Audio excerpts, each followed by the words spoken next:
এই যে বলে আমি তোমাকে সবার সেই ভালোবাসি, সব কিছুর ঊর্ধ্বে আমি তোমাকে ভালোবাসি, তোমাকে ছাড়া আমি বাঁচব না।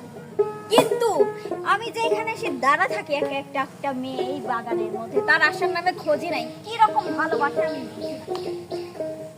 আশার নামে খোঁজি নাই, এখনো মেঘ ধরাচ্ছে, বাড়ি যাব না। ওই দিক সেই বৃষ্টি হচ্ছে রে, হ্যাঁ তাড়াতাড়ি আসলে আইছিলাম, পরে পডকাস্ট তারা হইছে কই শার্ট তুমি জানাই মানে হচ্ছে বৃষ্টি, আমি গাছতলা যারা ছিলাম জন্য পরে আবার থামিয়ে গেলার জন্য তোর মারলাম। বুঝছাও, যে কোনো একটা এক্সকিউজ তোমার দেওয়াই লাগে। এক্সকিউজ মি, আমি তো দেবই। ঘটনা হচ্ছে যে বাইতে নানান কথা কয়ে বাড়ানো লাগে, বোঝো না কিছু জন্য। তুমি আমাকে আসলে ভালোই বাসো। এটা কথা কইলে তুমি, ভালোবাসা মানে কি জানো? নদী নালা খাল বিল পাহাড় পর্বত, বড় বড় স্টিমার লঞ্চ ফেরি, এটা না। ভালোবাসা মানে হচ্ছে কলজির ভালোবাসা, যেটা তোমাকে আমি ভালোবাসি।